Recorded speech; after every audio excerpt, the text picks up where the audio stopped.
Total Screen proudly presents the Weekly Set Podcast with Tyson Gifford and William Rohrig. Episode 223, recorded September 21st, 2019. Hello everybody and welcome to the Weekly Set, the official podcast of the Total Screen. I am your host, my name is Tyson, and joining me today as always is my partner in crime here at the Total Screen, William Rohrig. Hello. So today we are going to be talking about Mindhunter Season 2, the bottom bread layer of our Mindhunter sandwich that we've been enjoying for the last 3 weeks. Yes. So let's get started. Let's talk about Mindhunter Season 3. So we already kind of wrapped up what Mindhunter is. Season 3, wow. We're Season 2. I didn't watch that one. I'm not prepared.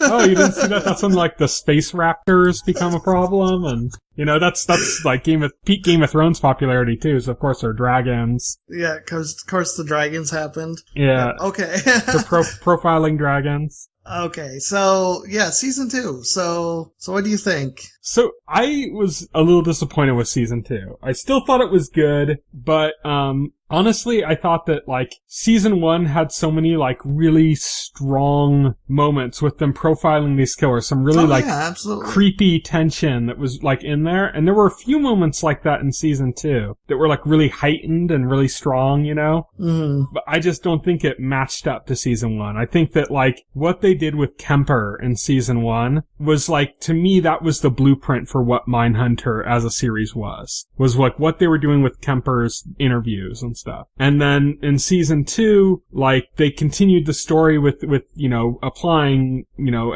what they were learning into actual cases and stuff, but it just wasn't as compelling to me as what I saw in Season 1. I will admit, like, starting out, like, maybe the first half of the season wasn't like grabbing me so much. I was just like kinda, I don't know. You know, particularly like, I felt the storylines, the personal storylines this time were kind of weak.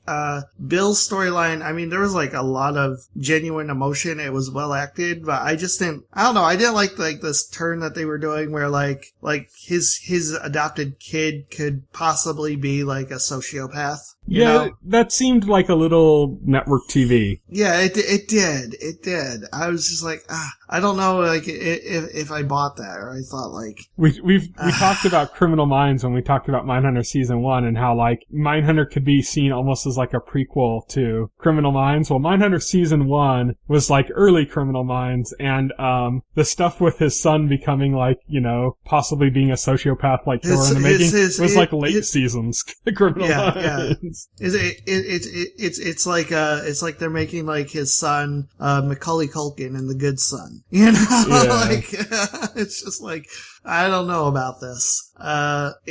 But it was good. It was the stronger of the personal stories of actual stuff happening. Oh yeah, of actual stuff happening. Wendy's story was kind of boring. It was she met a woman at a bar and they got into a relationship, and then because like this woman ultimately like wasn't comfortable like with her, I guess, with herself.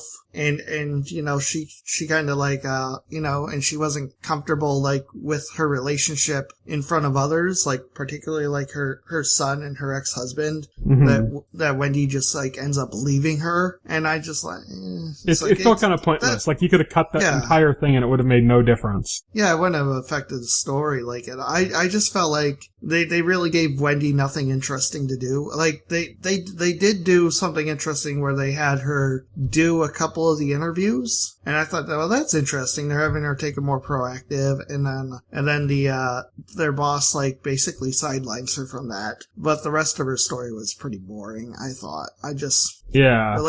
Relationship drama like stuff just is not that interesting to me. Yeah. And the worst offender as far as personal stories was probably Holden's story. Not because like they executed it badly, but because it was pretty much just gone. Well, he didn't have a personal story. Yeah. Right? Well, but the thing is they set it up in Season 1, like him having that panic attack, and they address it early on, and then they just kind of forgot about it. You're right. It never comes up except for like the one scene where the former, like, their former boss is being forced to retire. And he's just railing on him, yeah. Yeah, he's just railing on Holden because Holden goes out to say something to him, and he just like tears into him. He's like, "You idiot! You're the reason I'm being forced to retire." You know, like, okay, he has like a minor panic attack at that point, and then that's the last time it's brought up. Well, the other time they kind of hinted at it with just the way it was filmed, but it kind of didn't make sense, like, was when he was like running with the cross to the church, right. And they were like, the way they were cutting it was as if he was having like a panic attack or something. I didn't really catch on to that, but you're right. I don't even mean like that he was showing symptoms of it, but they were cutting it together like as if it was this scary, like think something was going to go horribly wrong kind of thing, and then nothing came from it. So the big marquee things are in this episode is they finally have them interview Charles Manson. Yeah, just like one quick interview. just one quick interview. It doesn't really have anything to do with anything in the season, so it's just there. It's a thing that happens. I want to point out though real quick though that Damon Harriman is the guy who played Charles Manson. He also played Charles Manson in Once Upon a Time in Hollywood, the new Quentin Tarantino movie. Yeah. So this is two Charlie Manson performances in a row for Damon Harriman. He's going to be the go-to Charles Manson. He did a good job being Charles Manson. You know? Yeah. I mean, he looked and acted like Charles Manson. But, I don't know, man, like, that was also, like, the scene around Charles Manson was the scene in which I knew that they kind of lost a lot of the creative oomph of the first season. Because that dude's a good actor, too. He played, like, one of my favorite characters in Justified. Yeah. But I think the scenes around Charles Manson are kind of show, like, how they lost some of the oomph of what they had done in season 1, because before that, they visited Ed Kemper again, and they didn't do any of the stuff that made him so, like, outside of just the performance of Ed Kemper, they did, I gushed about it last time, they did so much with, like, sound design and with the way it was shot to, like, just make him look huge and intimidating, and that was kind of, like, all gone. Well, in the scene they had with him again. With the exception of Manson, the interviews themselves this season weren't that great either. They do, like, 2 interviews at the beginning where, like, Holden is just not interested at all and basically, like, zones out of the whole thing, making it, like, a lot less interesting for the viewer. Because you could tell Holden doesn't care, so you ultimately don't care. Yeah. You know. and like I said, they weren't doing those things to, like, really make the killers, like, more intimidating like they did in season 1. You know, they didn't have the same, like, the sound cues stuff. There's one exception, and it wasn't a serial killer interview. It was when, Bill was with a police officer and they were investigating, or they were interviewing one of BTK's victims who had survived, and he was, like, in the back of a car. Yes, and that was Mindhunter season 1 style. Like, it was heavily stylized. It was like the way you never saw his face. It was always kind of just soft out of focus, or like, you know, you'd always see it because they were facing forward and they weren't facing him.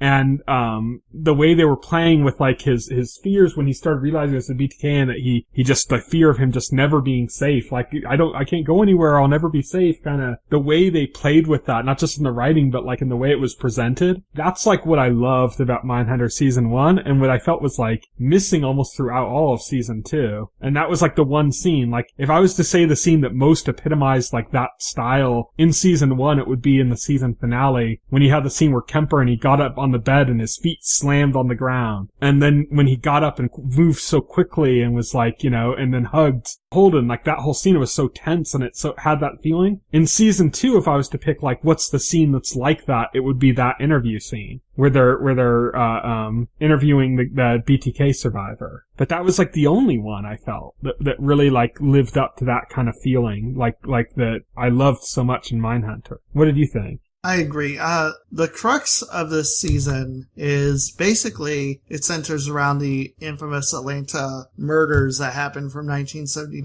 to 1981, where initially Holden gets drawn into the case while he's in Atlanta. I did like that scene with like it where it was kind of like Holden was kind of confusing it for a date. Yeah, Holden. Yeah, I did like that scene where he thought this woman wanted to go out with him, and she basically takes him to like this diner where there's this group of women, they're all mothers who lost a child, and they basically beg him to get the FBI involved in that, because they say, nobody's interested in helping them, which is true. When Holden starts to get into this, they have like an office set up and nobody's doing anything. It's very sparse. There's not a lot of people there. The few officers there are like playing cards and shit, Yeah.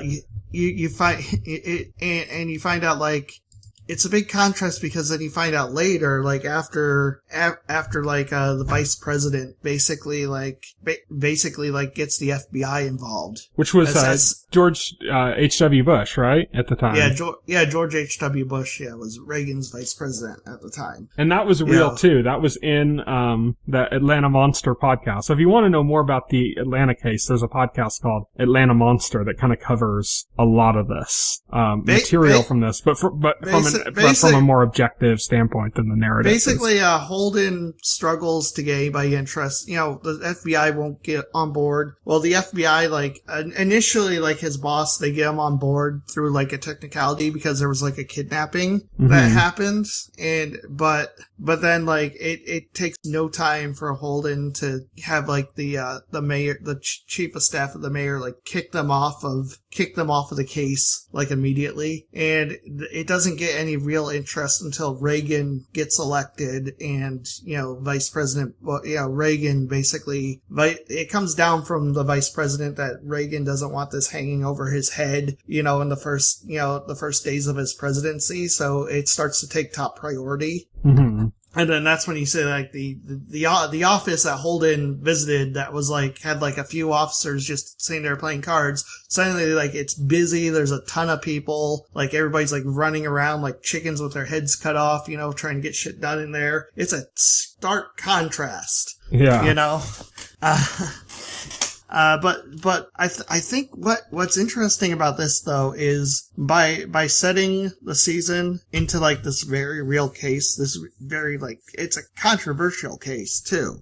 Mm-hmm. This gives Holden and Bill, more so Holden, because Bill's personal issues with his wife and kid kind of draws his attention away from the case. Yeah. But this is an opportunity. Holden sees this as the best opportunity yet to apply his methodology that he's been developing through season 1 and the first half of season 2 to an actual case. And Holden kind of gets convinced that if he applies his methodology and he can get people to cooperate, that, he will solve this case. He starts to get this idea in his head, and he starts coming up with a profile. The problem with Holden in this season, and what makes it so interesting, is we see that the methodology is not perfect in a way, because Holden comes up with a profile and then he develops tunnel vision. He won't consider anything outside of the profile he's developed.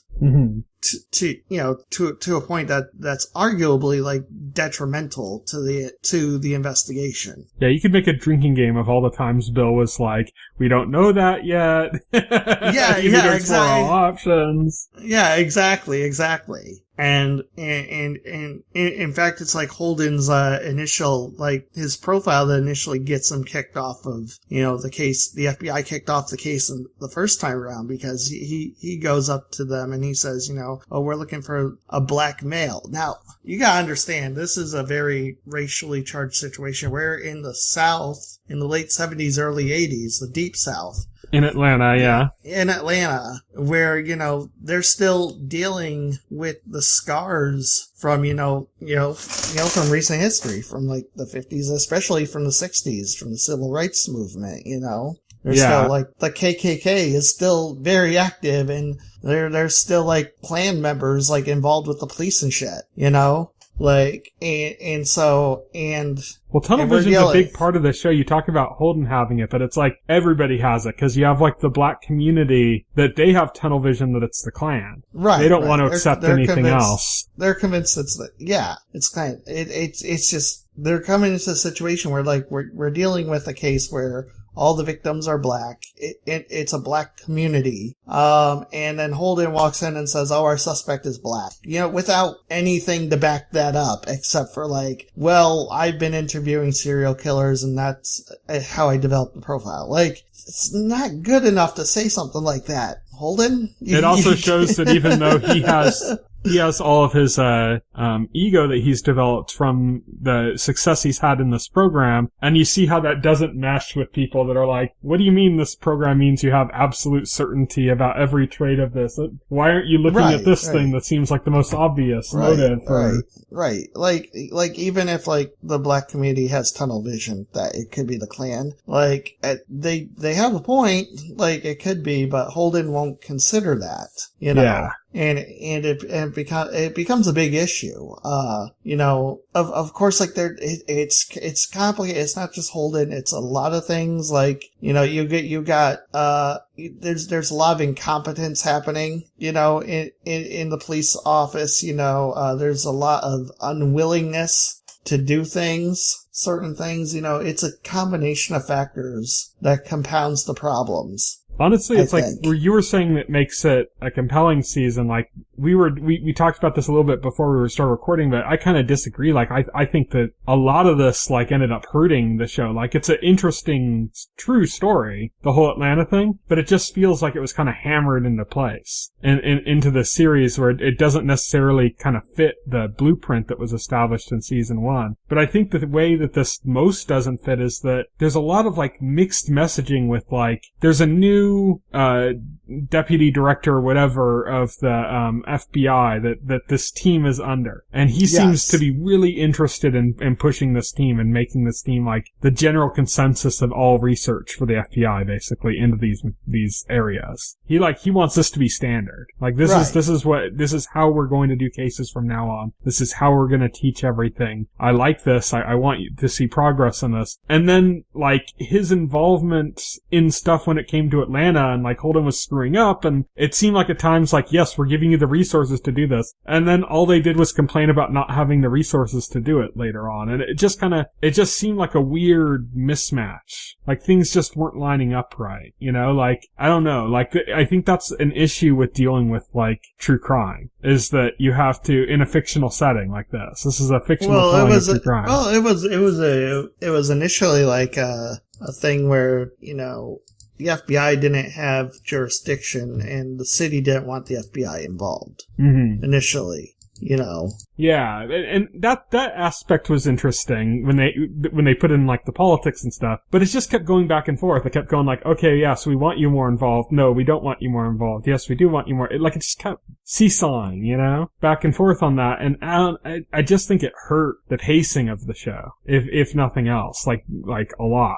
So I ended up having some issues with it. I also, you know, in a similar vein, they carried over some of the BTK stuff that they had been doing in season 1. They started doing that in season 2. It started developing and becoming more focused, and then it just completely like took a back seat until the very end of the season. Like the very last shot of the season was like, okay, we're back to BTK stuff. But yet, and you brought this up, I think, on the last podcast or maybe outside of the podcast, I don't remember. Like BTK isn't caught until like 2005. Yes. So, like, where is this going? Like, I like the BTK scenes. I didn't like the way they just kind of disappeared and then only resurfaced at the very end on this season. But then, you know, where are they going to go with it for, like, next season and stuff? Like, what are they going to do with BTK? It's like, it's an interesting subject matter and stuff, but it doesn't fit with, like, the timeline of the show, you know? Right. I mean, unless they're going to do, like, a massive time skip a la, you know, True Detective, or they plan on going 30-something seasons and BTK is their ultimate case they're going to develop through this entire time, like, which is preposterous, of course, not going to happen. I just don't know how that fits in, and it showed in season 2 the way that kind of doesn't, like, it's a kind of weird mismatch for the series. Like, tonally it fits so well, the BTK stuff, but, like, it just kind of came in when they needed it, disappeared for a really long stretch of time when everything became about Atlanta, and then showed up again in the very last scene. And yet we know it's not like something that's going to be resolved quickly in the next season, like it's going to, next season's going to be the BTK season, everything's going to come in. It's like, no, because that wasn't resolved until 2005. So of course there's not going to be, you know,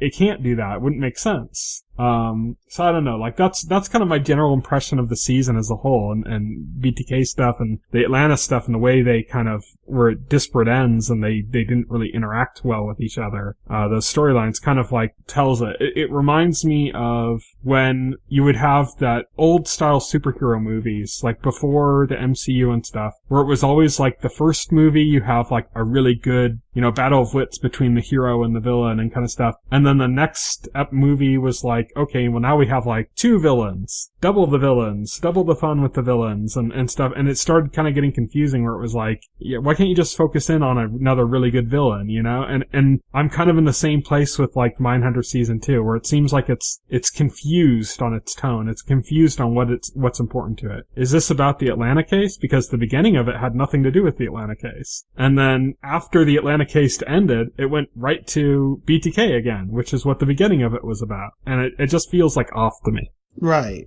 No, I mean, I understand where you're coming from. I just thought it was interesting from the perspective of like, it really illuminates like the entire thing like they've been working on. They finally get to apply their methodology to a high profile case in a meaningful way, and I think it shows how flawed Holden really is. Like it shows like the cracks and flaws with his methodology. Like when they finally like get their suspect, when they finally like catch Wayne Williams, like Holden zeroes in on this guy, like this is the guy. He meets like my checklist of criteria that I've written up for the suspect. Like Holden's like even like he follows it to a T. And Bill like has to remind like how do you even know like your checklist is correct in the first place? Yeah. Like, how do you even know? and he's just like, I just know, and they can't really get anything on this. Like I admit like there's a lot of like things that are like make you say, like the fact that he's handing out these flyers, the fact that he is like going around like recruiting kids, with promises of a music career. He's got the studio he rents, that like this private space that he has all to himself, and that he doesn't have any real job, and he's kind of like a weird guy, he's like this weird guy. Like I get it, there's a lot there to make you go, and the fact that he was on the bridge when, they heard like a body being dumped. Like there's a lot there. And his alibi for that was kind of flimsy. His alibi was flimsy. He has no alibis for anything, pretty much. There's a lot there, but they in the end, they never really like substantially prove it. Like they convict him of like 2 of the adult murders based on fibers that they found like from his carpet, which, if you know anything about how forensic science like actually works, it's not CSI. It's not like they depict the real, it's the way forensic science works is more like astrology for like cops. It's not an exact science in real life. It's just not. Yeah, so it's just comparable. It's just like these 2 things are comparable, not these 2 things are the same. Right, exactly. These 2 things are comparable. Like these fibers match the fibers. Sure, okay, but like they could have had the same type of carpet as like the killer. You don't know. Yeah, they don't make carpet enough for one house and then make a completely new batch, Yeah, they make exactly. It's circumstantial. So in the end, they end up convicting this guy on. As far as what the show promotes, like I haven't read like everything on the case like in real life, but as far as like the show promotes, they end up convicting this guy on like bare circumstantial evidence. Mm-hmm. And it's like a political conviction. It's like a because you could see like the one scene where like the mayor is speaking at this black church and like his constituents are like angry to a point of like they're shouting him down, and the one FBI,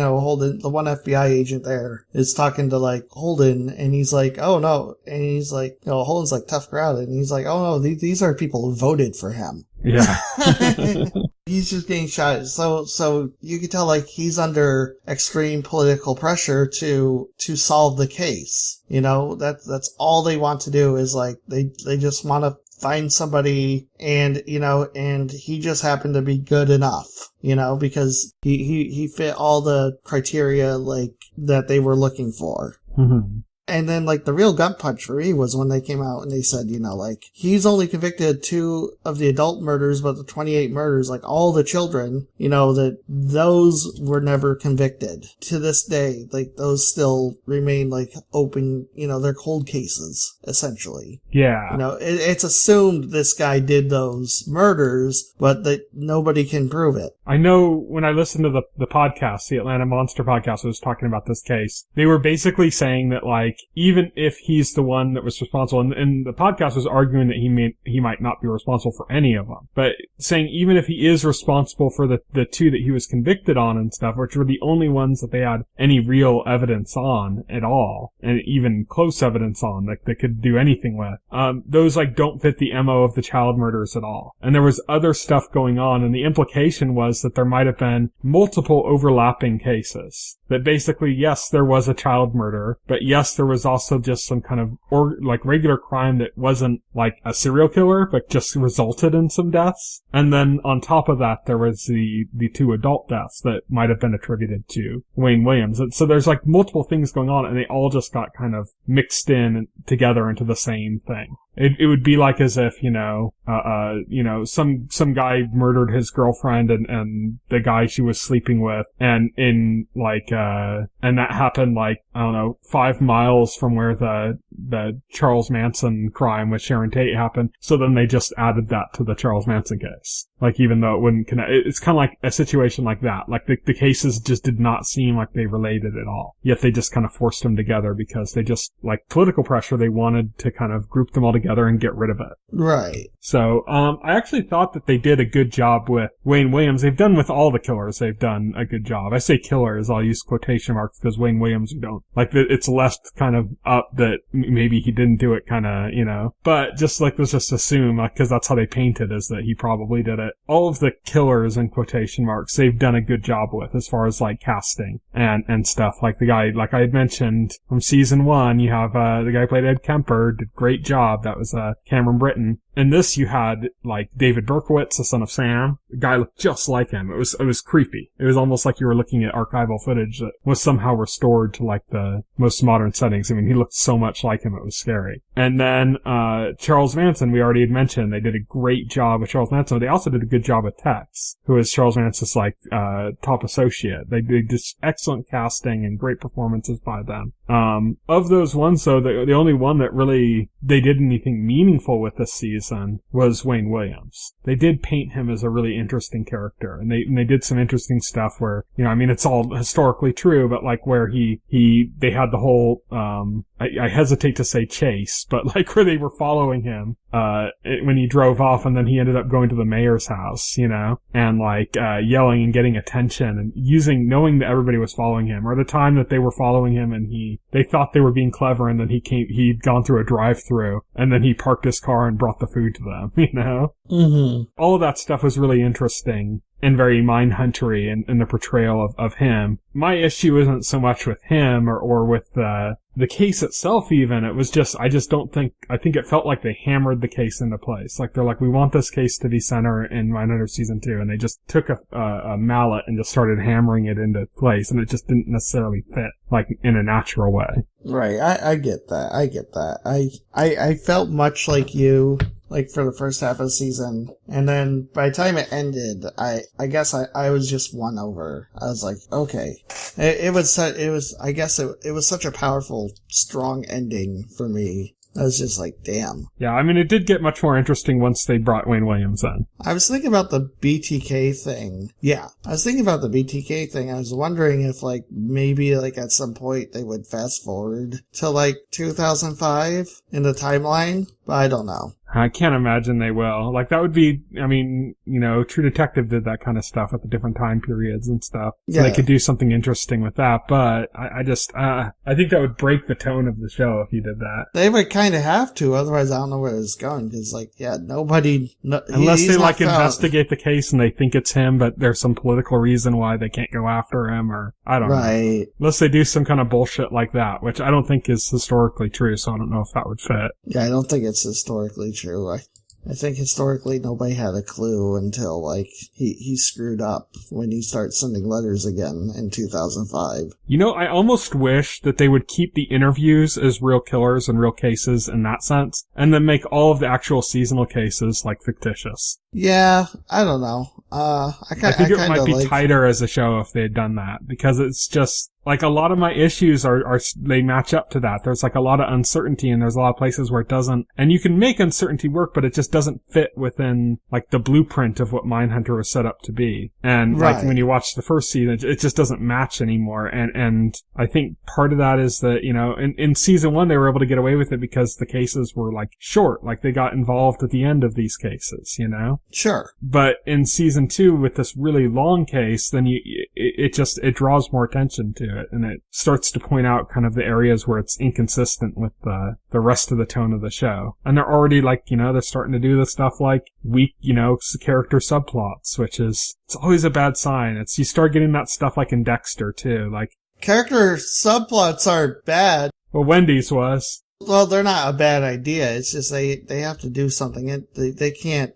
I feel like half of it is just because they have this actor on the payroll, and they can't just not have this actor appear for an entire season because she's not needed in the story. It's the Robb Stark dilemma, right? Because, like, as George R. R. Martin pointed out, like, A Clash of Kings, Robb Stark doesn't appear at all. He's just, like, mentioned, but, you know, you can't have an entire season of the show where the actor for Robb Stark does not show up because he's being paid to be on the show. So they have to use him. Yeah, I mean, that's what I was pointing out with, like, Dexter, is, like, even before the show went off the cliff, you know, after season 4, even in the earlier, in, like, seasons 3 and in season 4 itself, they were starting to do that with some of the characters, like Batista, like, the one detective that was, like, friends with Dexter. They were, like, doing really lame personal stories with him that didn't connect to anything else. It's like, why are these even here? And the reason why they were there is because they had the actor and they liked the actor, and they wanted to keep the actor around because he had other things they wanted to do with the actor. And so they had to keep him around, and they had to find something for him to do. So they just created these storylines, and they sucked. And they took away from it. And they're already doing that in Mindhunter with, like, Wendy Carr's storyline, for example. I hope they give Wendy something more interesting. I liked the concept that she was going to get more involved in the interviews herself. Yeah. I thought that was an interesting direction, but that's kind of, it's dropped halfway through the season, and she just has nothing else to do. I just think they did that because, you know, it's like one of those cases where I said maybe the show would benefit by being a little bit more fictitious than it is. Because part of the reason why they probably did that is because it's not historically accurate. That the person, like, Holden Ford, Bill Tench, and Wendy Carr are all based on real people, even though they're not, those characters themselves aren't real. Those characters are, The characters themselves are fictitious, but they're based on real people. But, like, that didn't happen. Like, the person that Wendy Carr was based on didn't become more involved in the case. So it doesn't fit. So in order to keep it some semblance of historical accuracy with what they're basing it on, they couldn't do that. They couldn't make it more progressive than the times were. Yeah, obviously. They can't make it more progressive than the times were. Like, I get that. Like, so like I said, I think that's the problem. Like maybe if they weren't so slavishly sticking to historical accuracy, they could do something more compelling with the character. But then you suffer the issue of losing historical accuracy. So it's like, this is the problem of Mindhunter. You know, this is like its struggle. This is where it's gonna have trouble moving forward, even more so than in this season, is how you can, like, have a character develop, but then also fit in within historical accuracy, and which procedure is more important than personality, and in which progressive culture didn't happen yet, you know?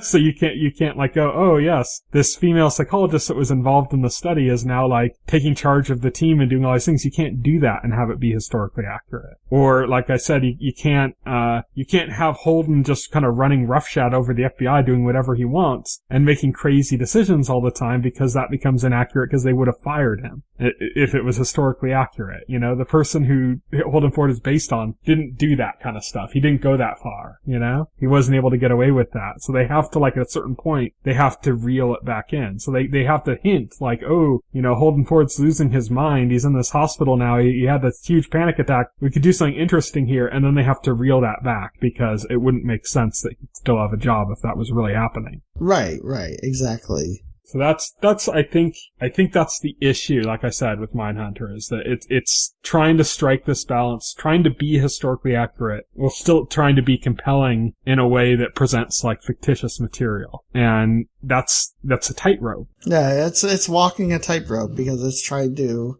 be historically accurate while telling compelling personal stories. Compelling personal stories about characters who didn't exist. They're based on real people, but they're not real people. These are fictitious characters. You know, it's tough when you're doing that. You can either walk the tightrope like Mindhunter is doing, or you can go in the direction of Glow, where they're gonna be like, okay, well, we're just gonna base this on something real, but fictionalize everything. Yeah, and fuck historical accuracy. Yeah, and fuck accuracy. Yeah, exactly. Or you can be slavish to the historical accuracy, but then you lose some of the personal element. Yeah, you lose out on the personal element. Exactly. So I mean, that's been my struggle with the season. So like, I think there's lots of bits and pieces that I like. I think the individual cases I like. I think the story of the Atlanta Monster case is interesting. It was interesting when I listened to the podcast. It's interesting seeing it depicted here. The performance of Christopher Livingston as Wayne Williams was very well done, as are all the big serial killer performances on the show. Again, I was super impressed because when I looked up the actual case, I saw the pictures of Wayne Williams, dead on. He's like a dead ringer. Well, like, when I did the podcast start, I was trying to get a picture of the actor playing him in the thing, and I hit a certain point where the picture was just kind of, it was like a promotional picture, so it wasn't like with the same like camera quality and everything that was shot. It was like a little bit different, and that made me like, I was questioning, is this him or is this the actual guy? Yeah. And I was struggling, like they did such a good job. Again, it's hats off to like their makeup department, you know, the way that the casting, yeah, everything. The casting, the way they take these actors and they transform them into the people they're portraying will never not be impressive. Yeah. I mean, like I mentioned, David Berkowitz, the son of Sam. He looks identical. It's scary. Yeah, it's scary. Yeah. Trying to think if there's what else we really want to discuss about this season. Is there anything else? I think we hit all the major points, right? I can't think of anything else at this point. Yeah, it sounds like in the end that you enjoyed it more than I did, but that we both kind of saw it as like a little bit of a mess as far as how it was put together. It was like a little bit disparate of a mess. elements. I could say like for the first half, I was with you, and then by the time I got to the end, I was like kind of like, oh shit. I was like, especially because the ending was such a gut punch to me. I felt like the emotional thing was coming out of it with questioning whether Holden, you know, whether he was right, whether, you know, is this, you know, did he get his man? I'm not sure. You know, like I came out of that like thinking, you know, Holden might have approached this completely wrong, and you know, maybe, you know, and I think that's a great thing to point out. Like when you have a protagonist, especially in a show like this, that's about like a detective show. Usually when you have like a detective show or a cop show, like the investigators always end up getting their man. They always end up being correct. You know, Holden is kind of set up as like this genius. You know, he's obviously like very intelligent. You know, he obviously like has insights that other people don't have. Those types of characters usually like be like the Sherlock Holmes and just be like their genius is irrefutable. But we have a show here with Mindhunter where you come questioning to him like he's smart, he has insights, but he can be completely wrong. You know, like you don't come out of this thinking, oh, slam dunk, Holden did it again. You come out of it thinking, gosh, I don't know if Holden is right at all. Yeah. You know, and I think that was the most powerful thing about the season for me. I'm also glad they didn't over-modernize a certain aspect, because there was the aspect of kind of the conflict between Holden and the black community, with him being so rigid with his profile, and with them being upset. Not only like his partner was upset about him not having room for the other thing, but that they have their own idea of what they think it is, and that he's just looking for the black man that fits his profile. Well, yeah, they're understandably, because from their perspective, like they've been persecuted. They've had to deal with police, racial profiling and bias from local authorities, which is definitely like a real thing. And here's Holden, here's this white guy, authority figure, basically coming down to tell them, your killer is one of you. I'm sorry, but that's the way it is. And no, I don't have any real evidence to back that up. How ridiculous, if you're one of them, how ridiculous does that sound? Well, yeah, basically they're making Wayne Williams like the last victim of this whole tragedy. Yeah. The victim of the police in this case, or Holden in this case. But yeah, I even though I like that they didn't over-modernize that. Even though Holden's not approaching it from that angle, he has a bias for sure, but his bias is to his methodology. It's not a racial bias. And what they did is they touched on what was happening there, which was systemic racism, but they didn't, overhammer it, Right. Because that wouldn't make sense in the era. So I like that they didn't do that they didn't overhammer it, but that they presented it. Yeah, they presented it as something to think about, and with our modern context, we think about it as so that's an element of systemic racism in effect there. But to Holden, it's completely foreign, because, because he's in the 80s. Well, it's because Holden is Holden, and he doesn't grasp the complexities of, he's not a politics guy. He is I'm going to study serial killers and I'm going to learn everything about them. You could tell, he's not savvy. He's not socially savvy. He's not politically savvy. He's kind of dense. So when he comes in and he tells these people he's looking for a black man, he's not expecting people to get upset. He says it matter of factly, oh, well, these are the facts. And then he's kind of taken aback when people get upset by that. He didn't expect that reaction. And it's, it's hold it, man. Come on. You gotta read the room. Yeah. It's two things. Well, one is that he's such a by the facts, by the profile, by the, science person, that he doesn't understand the personal and emotional situation that's caused by the history of the area. But on top of that, it's also just that this is the early 80s. Or late 70s, wherever around that time period. And it's, an understanding, I don't think at that time the term systemic racism existed. How they're creating terminologies, the term serial killer is created in the show. The term systemic racism doesn't exist yet, So these ideas, these concepts don't even exist to Holden. It's not even just that he doesn't personally understand them, they haven't even been classified as anything, Well, from Holden, he's going into a world that's completely foreign to him. The people living in that community in the day-to-day know about systemic racism, even if it isn't a term that terminology has invented. They live it. They know about it. Holden doesn't know about it because Holden doesn't live in that world. He's just coming into that world from the outside and has no knowledge. Yeah. So I thought that, I liked that. I liked that they didn't overhammer that, because it makes sense. It wouldn't be, because there wouldn't be a classified term. There wouldn't be a bridge to understanding that Holden would be able to latch onto. So I like that they didn't provide that just in order to keep their hero, woke or whatever. Right. With modern politics. I like that they didn't do that they left him kind of ignorant, in that. Because it makes sense. It wouldn't make sense for him to not be ignorant. Yes. What would be his frame of reference at that point? Exactly. So that's it for our discussion. Next week, we're going to be talking about Disenchantment. Part 2 of Season 1 just came out, so it's 10 half-hour episodes, and we're going to be talking about that next week. But here's what is coming up in the week ahead. As I just mentioned, Disenchantment just came out, part 2 of season 1 on Friday, September 20th. Also on Friday, September 20th, Between Two Ferns, the movie, came to Netflix.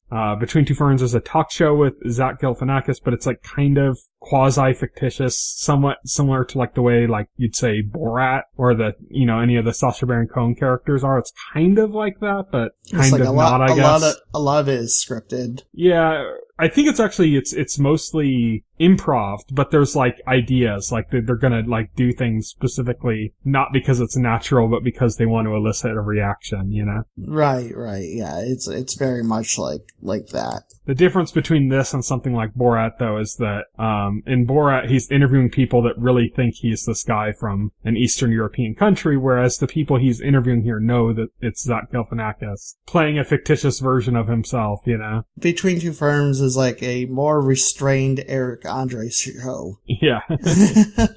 So this is a movie that kind of like has several interviews take place in it and like a story that involves like him and Will Ferrell playing some character, I think. So there's like a story to it too. It looks hilarious. Yeah. Also on Netflix is Criminal. Los del Jaque, also on Netflix. The Family Man on Amazon Prime, and Black Jesus Returned on Adult Swim Cartoon Network. On Monday, September 23rd, All Rise returns to CBS. I should say right now, this is fall season right now. So I'm gonna rush through a bunch of shows here, and the reason I'm rushing through is because there are a bunch of shows. Fall! So September 23rd, All Rise on CBS, Bob Hart's Abishola on CBS, Bull on CBS, The Neighborhood on CBS, Bluff City Law on NBC, 911 on Fox, Prodigal Son on Fox, which is another show about a serial killer, by the way. It's about the son of a serial killer who's investigating them or something. And The Good Doctor on ABC, and Team Kaylee on Netflix. On Tuesday, September 24th, FBI on CBS, NCIS on CBS, NCIS New Orleans on CBS, New Amsterdam on NBC, This Is Us on NBC, Blackish on ABC, Mixed-ish on ABC, that's the spinoff for Blackish, Bless This Mess on ABC, The Connors on ABC, Emergence on ABC, that's the latest attempt to rip off what Lost succeeded, but not really going about it the right way show. It seems like in the last 3 years we've had one show a year that's like this. I think they all come from ABC. Yeah, I think so. Empire on Fox and The Resident on Fox. Wednesday, September 25th, it's A Night of Chicago with Chicago Fire, Chicago Med, and Chicago PD, all on NBC. Survivor returns on CBS. The Goldbergs, Modern Family, Schooled, Single Parents, and Stumptown on ABC. It's Always Sunny in Philadelphia on FXX. Cake on FXX. Crank Yankers returns after a long time off on Comedy Central. And South Park returns on Comedy Central, as well as Glitch on Netflix, The Inmate on Netflix, and Liza On Demand on YouTube. As I said, fall season, so there's a lot. Thursday, September 26th, Carol Second Act on CBS, Evo on CBS, Mom on CBS, The Unicorn on CBS, Young Sheldon on CBS, Law & Order Special Victim Units on NBC, Sunnyside, Perfect Harmony, Superstore, and The Good Place all on NBC. We will be talking about The Good Place soon after, I think on our 226th episode, we're going to start talking about The Good Place. Grey's Anatomy on ABC, How to Get Away with Murder on ABC, A Million Little Things on ABC, and Creepshow on Shudder. Then on Friday, September 27th, Blue Bloods CBS, Hawaii Five-0 CBS, Magnum PI CBS, American Housewife Fresh Off the Boat, both ABC, Van Helsing Sci-Fi, The Transparent Special, so this is the conclusion to the Transparent series, on Amazon Prime, The Politician, Bard of Blood, El Marginal, Locked Up, and Skylines all on Netflix. So it's Friday night, every Friday night there's going to be 6 new Netflix shows. Yeah. Netflix, I mean, it's, they gotta compete now. There's 8 million more streaming services and they're all pulling their content, so. Yeah. Sunday, September 29th, God Friended Me, NCIS Los Angeles, both on CBS, Bless the Hearts, Bob's Burger, Family Guy, The Simpsons, all on Fox, The Rookie on ABC, The Girls in Curfew on PBS as well as Poldark, Godfather of Harlem on Epix, and Robot Chicken returns on Adult Swim Cartoon Network. Tuesday, October 1st, Sorry for Your Loss returns for its second season on Facebook Watch. Wednesday, October 2nd, SEAL Team on CBS, SWAT on CBS, Almost Family returns for its final season on Fox.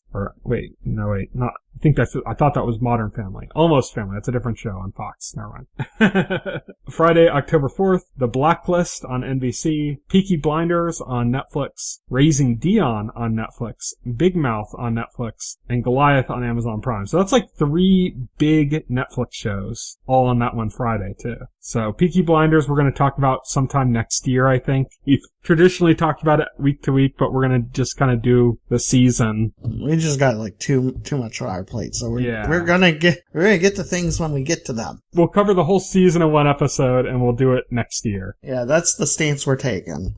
So Raising Dion we're probably not going to talk about, but that's the show about Michael B. Jordan is in it, and he plays the father of a child. The father dies, but the child ends up exhibiting super abilities, and the mother's trying to kind of raise him and keep him secret from the government and other things like that. And Big Mouth, of course, is the animated series about puberty that's like kind of a big hit on Netflix. So all of those are coming to Netflix in one day. So craziness. Yeah, insanity. But that's it. As I mentioned, next week, Disenchantment. Until then, you can follow me on Twitter. I'm at Tyson Gifford. You can follow Will. He is at FuxelHero. You can check out our Facebook page and our YouTube channel, as well as our site, thetotalscreen.com. You can subscribe to the podcast through any major podcast client like iTunes or Pocket Cast, and the entire backlog of our podcast is available on our YouTube channel. So thank you everybody for listening.